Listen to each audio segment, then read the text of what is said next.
오늘 읽은 말씀 가지고 더 나은 사역, 더 나은 언약이라고 하는 제목으로 말씀을 드리겠습니다. 여러분이 신앙생활 하시는 이유가 무엇입니까? 한번 스스로 답해 보시기 바랍니다. 나는 왜 신앙생활 하는가? 일주일 중에 어떤 분들은 주일에 이 시간을 딱 고정해 놓고 내가 왜 개포동교회에 나와서 예배에 참석하는가? 또 여건이 더 되시는 분들은 또 여러 예배나 아니면 모임에 나와서 왜 내가 참석하는가? 그 이유가 무엇입니까? 2013년도에 발표된 것 중에 2012년 한국인의 종교생활과 의식조사라고 하는 것이 있습니다. 한국목회자협의회가 주관이 되어서 글로벌 리서치에 의뢰해서 만든 자료입니다. 만 18세 이상의 기독교인과 비기독교인 1000명씩 각각 1000명씩 설문조사를 했는데요. 7개 도시에 지역별로 비례를 해서 할당하고 나서 무작위로 뽑았습니다. 그리고 설문조사를 했습니다. 기독교인 1000명, 비기독교인 1000명에게. 여러 항목들이 있는데 그 중에 하나가 종교생활의 이유가 무엇입니까? 왜 종교생활합니까? 라고 하는 것이었습니다. 불교인들의 경우에는 건강과 재물과 성공을 위해서 내가 불교를 믿습니다. 44.4%가 그렇게 답했습니다. 그리고 조금 낮은 수치는 42.5%가 그 다음인데요. 마음의 평안을 얻기 위해서 내가 불교를 믿습니다. 그렇게 답했습니다. 합해보면 얼마나 될까요? 86.9%. 100명으로 치자면 거의 87명이 내가 축복을 받고 또 마음의 평강을 얻기 위해서 내가 불교를 믿고 그렇게 삽니다 라고 답을 했습니다. 기독교인들의 경우는 어떨까요?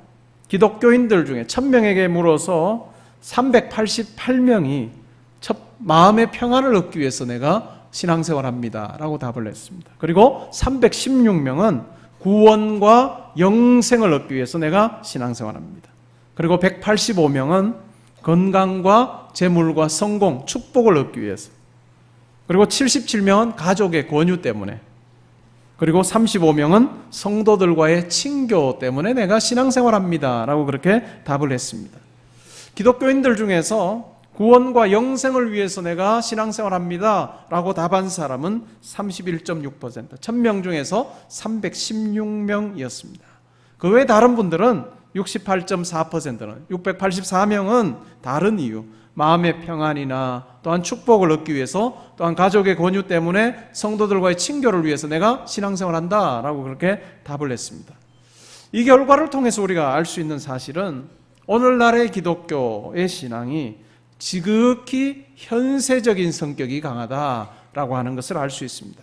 현세적인 거는 내가 신앙생활하는 이유가 바로 이 세상의 무언가와 관계되었다라고 하는 것입니다. 우리가 말씀을 읽어가다 보면 신앙생활은 분명히 현세적인 부분이 있습니다. 마음의 평안이나 건강이나 물질의 복을 하나님께서 우리에게 주시는 경우도 있습니다. 그리고 신앙생활하면 우리는 좋은 친구를 만날 수도 있습니다. 그러나 가장 본질적인 것은 구원과 영생입니다. 절대자이신 하나님과의 만남을 통해서 내가 구원을 누리는 것, 영원한 생명을 내가 누리는 것, 그것이 바로 신앙생활의 가장 중요한 이유가 되어야 합니다. 그런데 오늘날 많은 성도들은 이 수직적인 만남보다는 수평적인 만남을 더 중요하게 생각하는 것 같습니다. 이것은 단지 기독교 안에서만 있는 경향이 아니라 여러 종교들에도 발견되어지는 그와 같은 요소라고 할 수 있습니다. 불교 신도가 절에 가서 스님의 그 법회에 참석해 설법을 들었을 때 이웃을 괴롭히라라고 하는 사람은 아무도 없을 거예요. 미사에 참석을 하게 되어져도 신부님들이 이웃 사랑에 대해서 이야기를 할 것입니다. 대부분의 많은 종교들이 이와 같은 수평적인 관계에서 다른 사람을 이용하고 자기 악하게 대하라라고 가르치지는 않습니다. 다 어떤 면에서 종교적인 어떤 공통점이 있다면 그것은 바로 이웃을 잘 대해주라라고 하는 부분일 거예요. 그러다 보니까 이러한 어떤 경향들이 종교다원주의적인 어떤 경향으로 나아가는 경우가 있습니다. 이러한 어떤 수평적인 관계에 대한 중시 자체가 우리가 하나님을 향해서 나아가서 구원을 얻는데도 마치 여러 종교들에서 이야기하는 수평적인 이와 같은 요소들이 이 구원을 얻는데도 똑같은 영향을 미치는 것처럼 그렇게 생각하는 경우가 있습니다. 이와 같은 여러 가지 수평적인 이야기들을 같이 하다 보니까 불교를 믿어도 또한 다른 여러 종교들을 믿어도 다 우리는 그 길만 다를 뿐이지 구원 얻고 영생 얻을 수 있다라고 그렇게 이해하는 경우도 있습니다. 심지어는 개신교 신학자들 중에서도 이런 생각을 가진 사람이 있습니다. 그러다 보니까 자연스럽게 예수 믿어서 구원받는다, 예수 믿어야 구원받는다 라고 하는 이와 같은 주장은 독선적이라고 생각하는 경우가 있습니다. 답정너라고 하는 말이 있습니다. 청년들이 많이 쓰는 말입니다. 답정너. 뜻이 뭘까요? 답은 정해져 있어. 넌 대답만 하면 돼입니다. 답은 정해져 있으니까 넌 대답만 하면 돼. 마치 이 답정너, 이것이 이 성경에서 말하는 그와 같은 독선적이고 배타적인 이런 어떤 모습을 설명하는 것이라고 그렇게 오해하는 경우가 참 많습니다. 오늘날 요즘과 같은 세상에서 예수만 믿어야 구원받는다라고 하는 것은 너무나도 융통성 없는 것 아닌가, 배타적인 것 아닌가라고 그렇게 비난을 하기도 합니다. 아무리 시대 정신이 수평적인 것을 강조하고 또한 화해의 무드가 있다 할지라도 구원은 우리들의 결정에 의해서 그 방식이 바뀌어지지 않습니다. 사람들이 구원받는 것, 우리가 서로 잘 지내고 화합하고 서로를 인정하는 것이 중요하다라고 우리가 결정해서 산꼭대기에 오르는 길이 여러 가지가 있다라고 우리가 결정한다고 해서 하나님께서 세우신 그 구원의 방식이 바뀌지 않습니다. 우리가 결정하는 것이 하나님의 그 일하시는 방식에 영향을 미치지 않습니다. 기독교가 말하는 십자가가 너무나도 배타적이고 독선적이라고 해서 그것 우리가 무시하고 다른 종교를 믿는다 할지라도 다 열심히만 믿으면 구원에 이른다, 우리가 그렇게 서로 인정한다 할지라도 하나님께서는 그 인정을 그대로 받지 않으십니다. 물론 구원의 이와 같은 배타적인 성격이 오해되어져서 너무나도 과격하게 그렇게 잘못된 방식으로 이것이 표현되어지는 것은 정말 잘못된 것입니다. 예를 들면 당군상을 허물어야 된다. 아니면 몇 년 전에 있었던 거죠. 서울의 모 사찰에 어떤 기독교 단체 회원들이 가서 대웅전에 들어가서 삥 둘러 앉아서 교회에서 마치 기도회 하는 것처럼 거기서 찬양 부르고 기도하는 그런 일들이 있었습니다. 대웅전 앞에 돌계단에서 두 손을 들고 기도하는 그와 같은 동영상이 찍혀서 인터넷에 유포된 적이 있었습니다. 이런 일은 배타적인 구원을 우리가 누려야 되고 또한 그것을 붙잡는 것과는 또 다른 이야기입니다. 뿐만 아니라 외국에 가서 사원에 땅 밟기를 하고 또한 사원 앞에서 찬양을 불러서 마차를 불러 일으킬 법한 그와 같은 일들이 있었습니다. 이건 분명 기독교 신앙을 잘못 오해한 것입니다. 이런 일이 다시 있어서는 안 될 것입니다. 그러나 반작용으로 구원과 영생의 길마저 타협해서는 안 될 것입니다. 구원과 영생의 문제에 있어서 가장 중요한 것은 바로 하나님과 우리 사이에 해결해야 되는 죄입니다. 이것이 바로 하나님께서 구원이라고 하는 것을 우리에게 허락하시면서 또한 우리에게 이 문제가 해결되어져야 하나님과 우리와의 만남이 가능하다라고 말씀은 이야기를 하고 있습니다. 사회나 국가마다 법이 있습니다. 이 법과 규율을 어기게 되어지면 범죄자가 됩니다. 죄인이 됩니다. 그리고 양심을 어기는 것도 죄가 됩니다. 물론 사회법에 따라서는 양심이 주는 이 가책, 이것 느낀다고 해서 사회법정에 죄인으로 서지는 않습니다. 그러나 사회법뿐만 아니라 하나님께서는 우리에게 양심의 법도 허락하셨습니다. 사회법으로는 아무 문제 없는데 양심의 법이 때로는 우리에게 너 그렇게 하면 잘못된 거 아니냐라고 이야기를 하기도 합니다. 근데 또 우리가 하나 생각해 보아야 될 법이 있다면 그것은 바로 하나님 기준에서 우리가 살펴볼 수 있는 법입니다. 하나님께서 세우신 그 기준을 어기게 되어질 때 하나님께서는 그것을 죄라고 말씀하셨습니다. 하나님께서는 자기의 기준을 율법을 통해서 전달하셨습니다. 십계명이 아주 압축적으로 그것을 잘 담아내고 있습니다. 십계명에 어떤 내용들이 있습니까? 나 외에 다른 신을 섬기지 말아라. 어떠한 형상도 만들어서 그것에게 절하지 말아라. 또 나의 이름을 망령되이 일컫지 말아라. 안식일을 기억하여 거룩하게 지키라. 내 부모를 공경하라. 살인하지 말라. 도둑질하지 말라. 간음하지 말라. 내 이웃에 대하여 거짓 증거하지 말아라. 마지막으로 내 이웃의 소유를 탐하지 말아라. 내 이웃의 아내든지 남편이든지 남종이든지 여종이든지 소나 낙이든지 어떠한 것이라도 탐내지 말아라 라고 그렇게 말씀하셨습니다. 이 1계명부터 내 이웃에 대하여 거짓 증거하지 말라까지 이 9계명까지는 외적인 부분입니다. 외적인 부분입니다. 그러나 이 10번째 계명은 내 이웃의 것을 탐내지 말아라 라고 하는 이 10번째 계명은 내적인 것입니다. 사도 바울은 자기가 유대인으로 살았을 때의 자기의 삶을, 자기가 유대인으로서 예수님 만나기 전에는 유대인의 그 기준 속에서 보면서 나는 율법으로는 흠이 없는 자라고 그렇게 생각을 했습니다.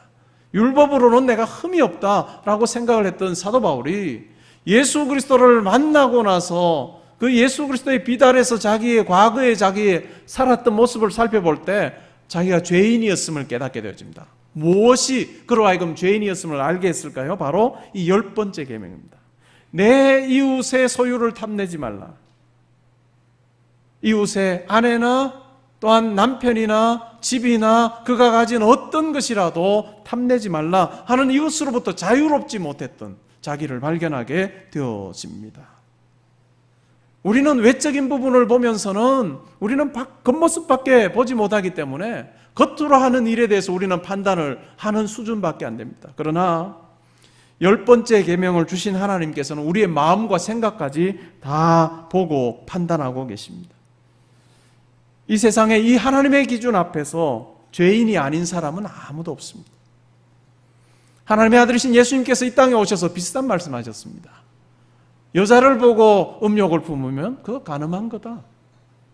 남자를 보고 확대시켜 해석하면 남자를 보고 음욕을 품으면 그거 간음한 거다. 그리고 형제 자매에게 돌대가리라고 이야기하면 살인한 거다. 욕하게 되면 살인한 거다. 이것이 바로 하나님의 기준입니다. 하나님의 기준 앞에 어느 사람도 의로운 사람은 하나도 없습니다. 예수님께서 하신 그 말씀을 과장하셨다, 우리가 지킬 수 없으니까 과장하셨다라고 생각할 것이 아니라 하나님의 의의 기준을 우리에게 말씀해 주신 것입니다.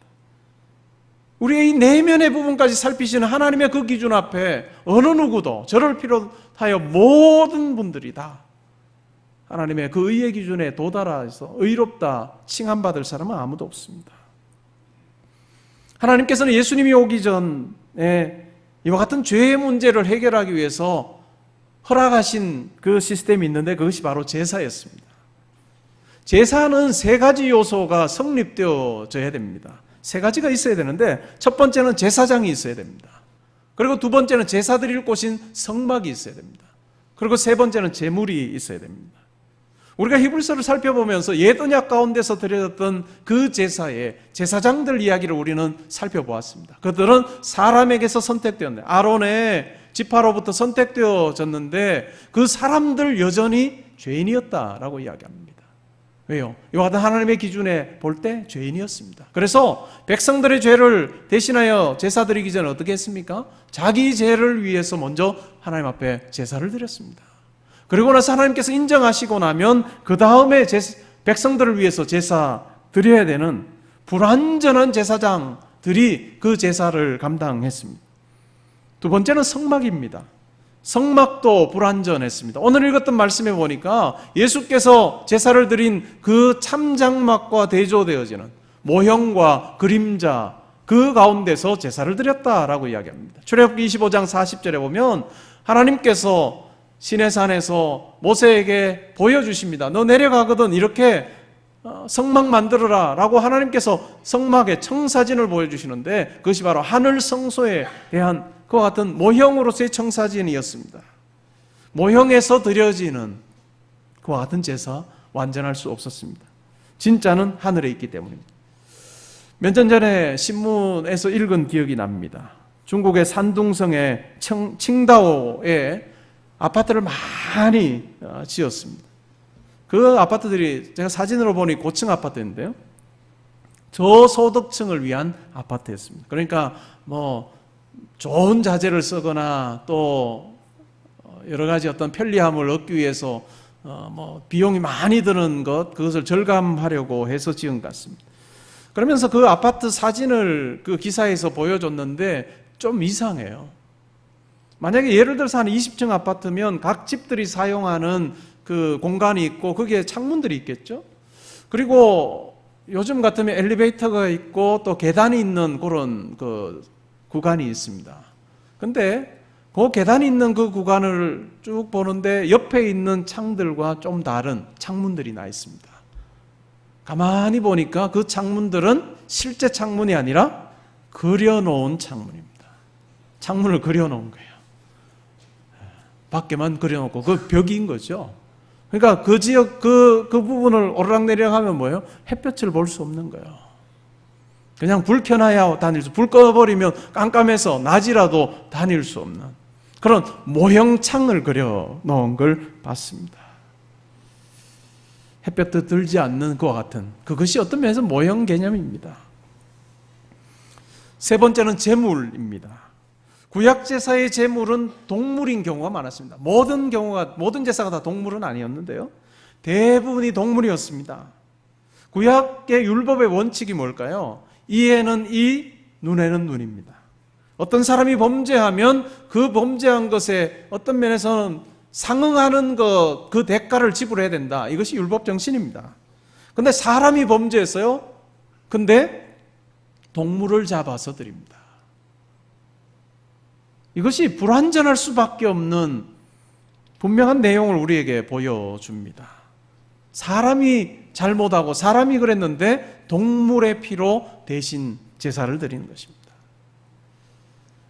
그래서 가장 중요한 부분은 무엇이었느냐? 이 죄의 부분에서 이 내면의 부분, 우리의 생각과 우리의 마음 속에서 하나님의 절대 기준에 도무지 도달할 수 없는 이런 어떤 죄의 부분을 동물 제사, 불완전한 제사장이 드린, 또한 불완전한 성막에서 드린 그 제사로는 완전하게 해결할 수가 없었습니다.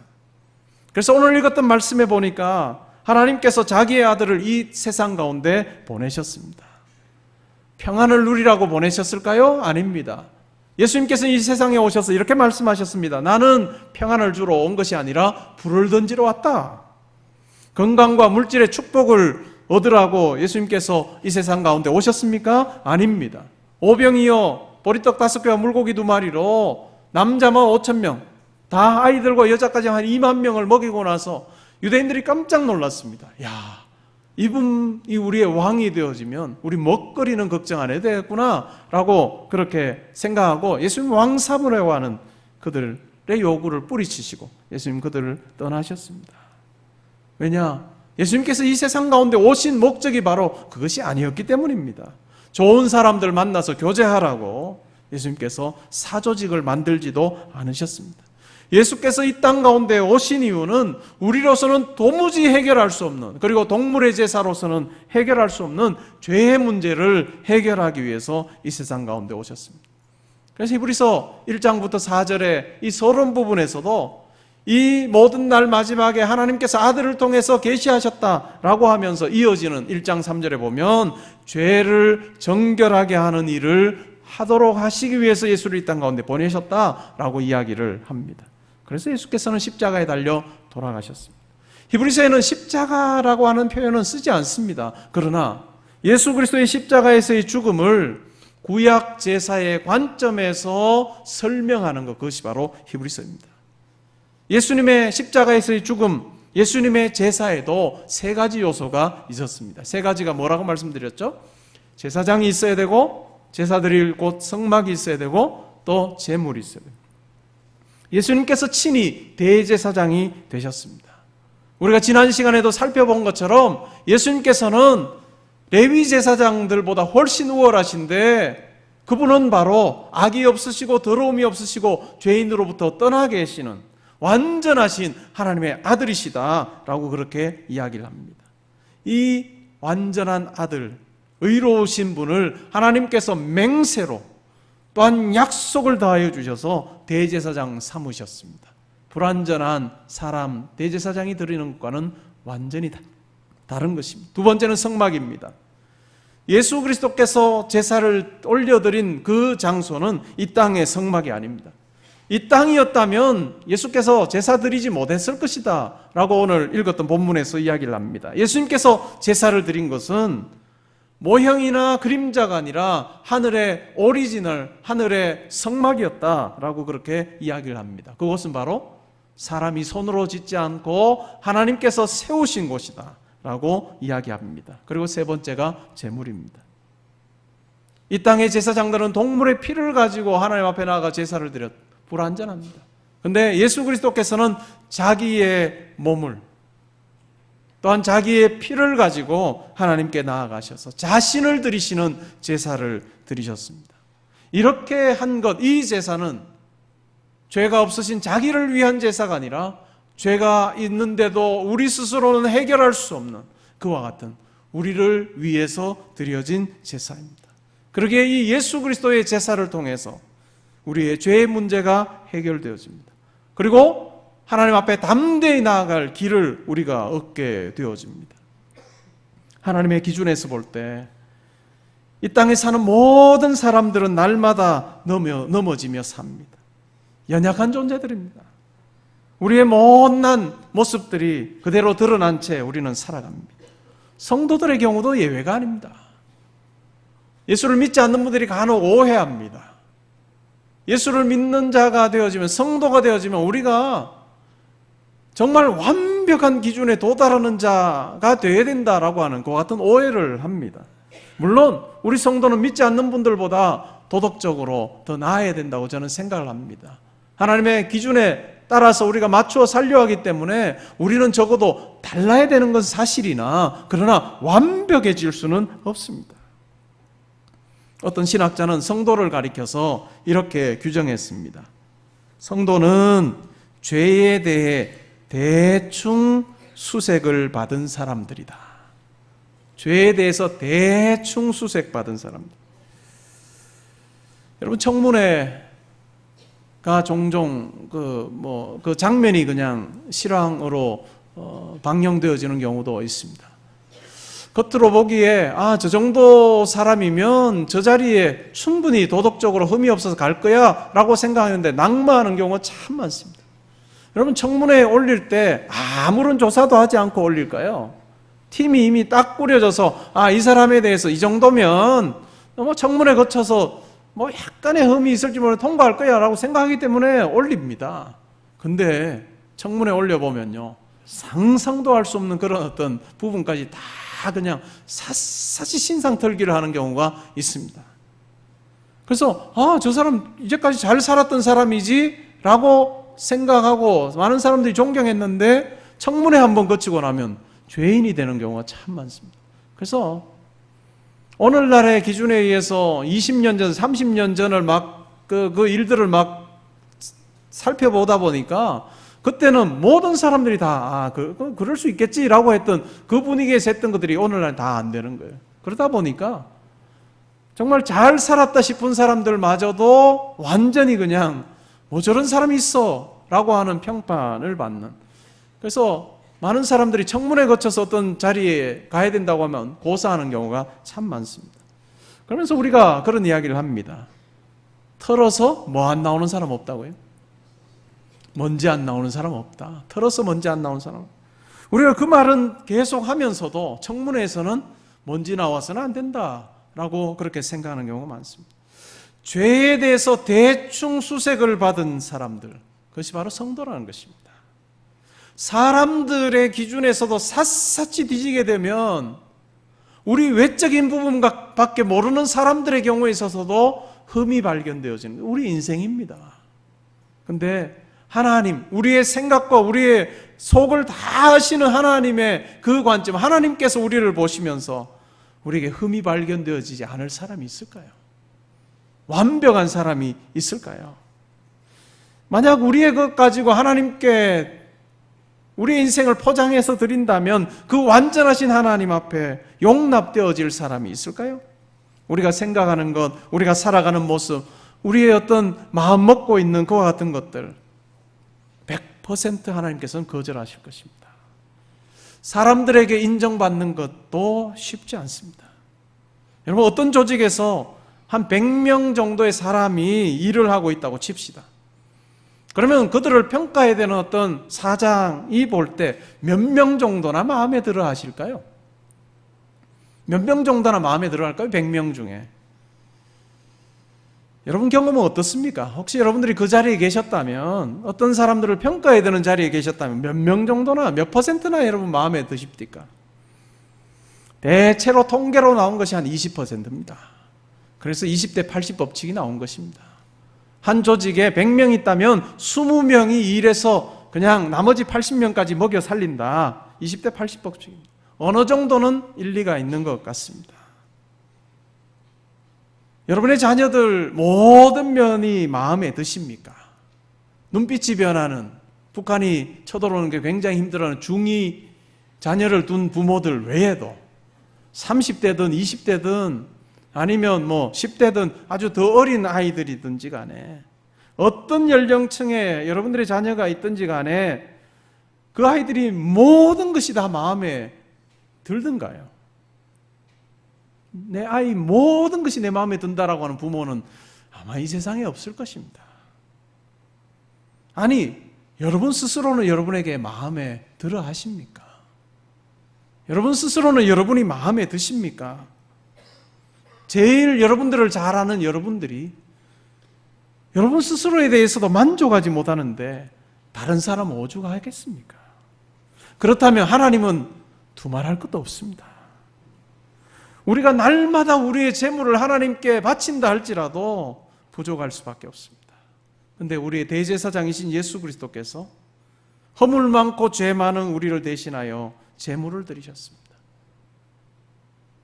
불완전한 재물이 아니라 완전한 자기를 드리심으로 그 재물, 제사를 통해서, 그 우리를 위한 제사를 통해서 우리의 연약함과 불충함과 변덕스러움과 자기 합리화하기에 빠르고 음탕한 우리, 이와 같은 우리의 허물을 덮어주시고 가려주신 것.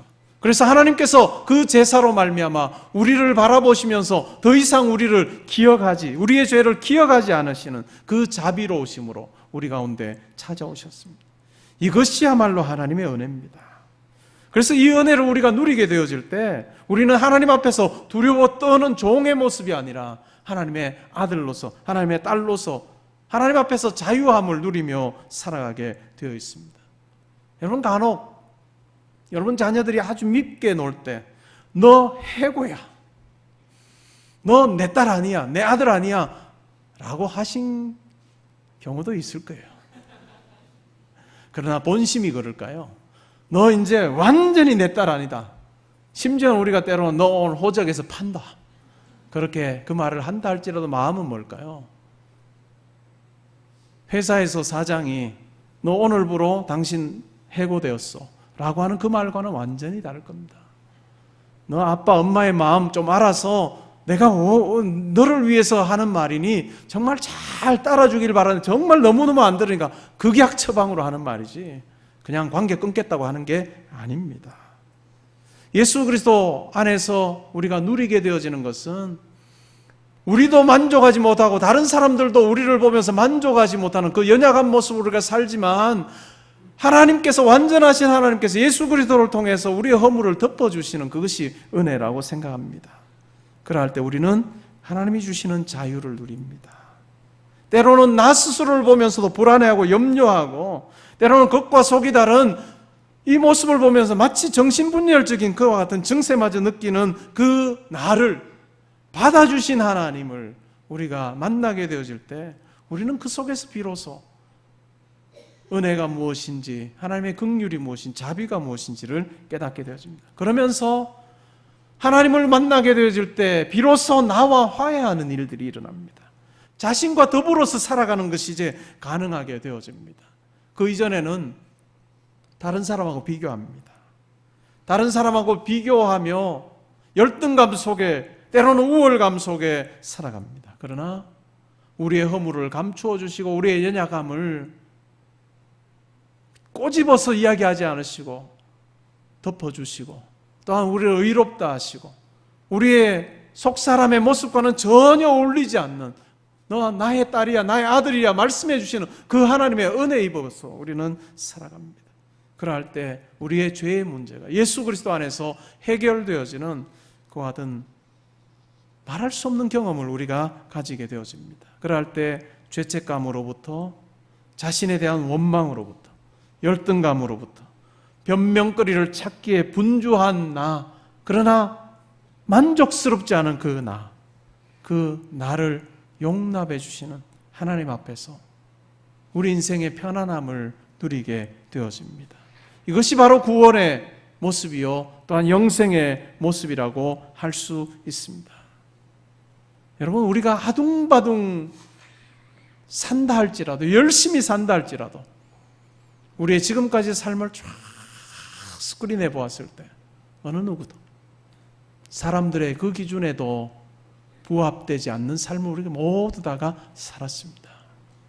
드러나지 않아서 우리가 나쁜 사람 아닌 것처럼 우리가 대접받고 살지, 우리의 모든 부분까지 다 드러난다면 사람 앞에서도 우리는 허물이 많은 존재입니다.